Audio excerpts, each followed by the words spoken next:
et bienvenue. Bonjour. Bonjour.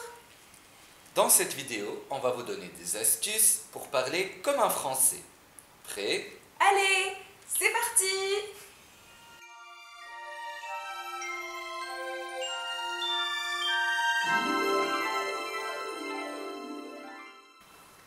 En effet, il y a une grande différence entre le français parlé et le français écrit. C'est vrai, la prononciation, le lexique, les mots utilisés peuvent changer selon le contexte, amical, formel.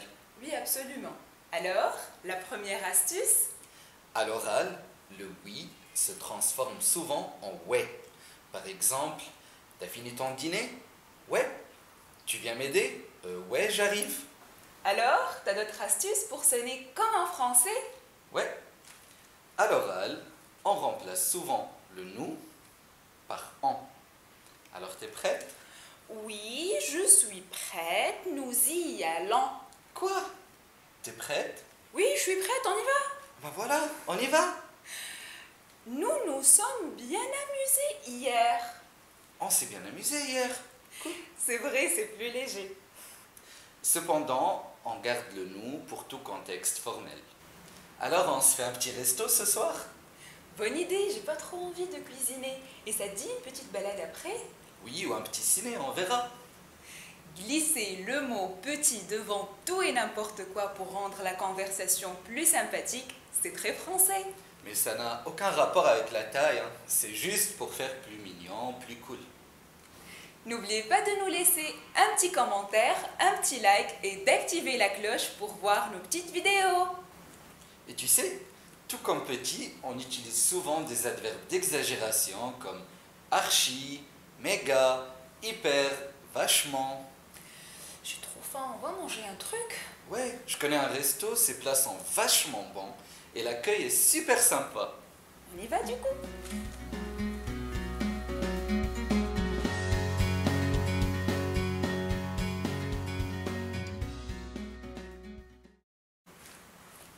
Franchement, l'ambiance était hyper cool, mais les prix sont archi chers. Grave, mais ça vaut le coup. Mhm. Et tu sais, le plus drôle avec les adverbes d'exagération, c'est qu'on peut tous les combiner. Ah ouais? On exagère même dans l'exagération? Mais oui, par exemple, la soirée d'hier était archi méga super sympa. Essayez d'utiliser ces adverbes, ça rajoutera une touche typique française. À l'écrit, une phrase est dite négative si elle se présente sous la forme suivante.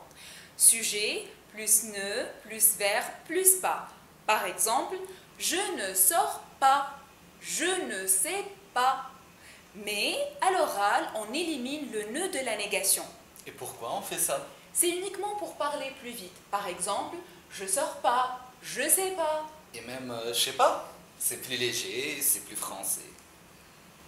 En général, quand le sujet est je et le verbe commence par la lettre S, on fait la contraction et ça va nous donner le son je.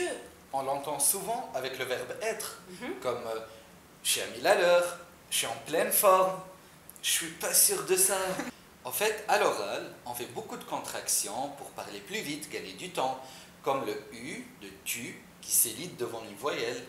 Tu as raison ou t'as raison. Voilà, t'as tout compris. Et comme les Français n'ont pas toujours le temps, ils emploient souvent des abréviations. Oui, comme matin qui devient mat, ou petit déjeuner, petit déj, après-midi, après-midi, ou à tout à l'heure, à toutes. À toutes. Alors pour l'interrogation, au lieu de faire l'inversion du sujet, comme voulez-vous du sucre, on joue plutôt sur l'intonation.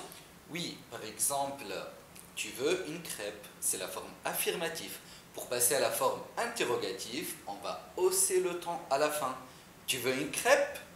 Bien sûr. À l'oral, les Français éliminent souvent le pronom il de l'expression il y a qui va devenir ya pour parler plus vite. Comme il y a encore des lasagnes au four, il y a encore des lasagnes au four. Ou elle est arrivée il y a 3 jours, elle est arrivée il y a 3 jours. De même pour l'expression il faut, on élimine le pronom il. Par exemple, t'as de la fièvre, faut voir un médecin. Le mot quoi en fin de phrase est très utilisé en français courant. Il sert à accentuer la phrase et à marquer une sorte d'évidence. Ouais, vous pouvez l'utiliser, ça fait typique français, ça fait jeune, mais faut pas en abuser, quoi. Vous avez compris quoi? Alors, vous parlez français, mais parlez-vous? C'est franc. Le fameux verlan. Le verlan est un phénomène linguistique qui consiste à inverser les syllabes. D'ailleurs, le mot verlan vient de l'inversion du mot l'envers. Une expression très connue, un truc de ouf pour un truc de fou. Oui, le verlan, c'est le langage des jeunes. Alors des exemples? Lourd qui devient relou, ou louche qui devient chelou, ou meuf pour femme, ou mes grands-pas sont vénères pour mes parents sont énervés. Alors, dernière astuce. Les tics de langage comme genre, tu vois, du coup, voilà, sont des expressions qu'on utilise à tort et à travers au fil de la journée spontanément. Bon, les amis, je dois filer. Tu finis pas la vidéo avec nous du coup? En fait, j'ai d'autres trucs à faire, tu vois. Genre, monsieur est super occupé. Bon, du coup, abonnez-vous à sa chaîne et à la prochaine. Quand on apprend une langue étrangère, on a tous envie de la parler comme un natif. Mais il n'y a aucun mal à avoir un accent. Au contraire, c'est mignon, parfois même séduisant. Alors, ayez confiance en vous et soyez fiers de votre accent. C'est tout pour aujourd'hui les amis, j'espère que cette vidéo vous a plu. N'oubliez pas de vous abonner à ma chaîne et à la prochaine!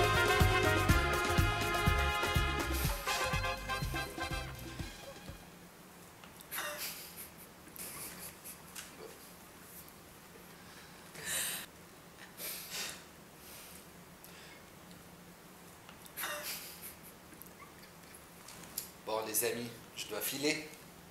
Tu finis pas la vidéo avec nous du coup? Non. On va recommencer la vidéo.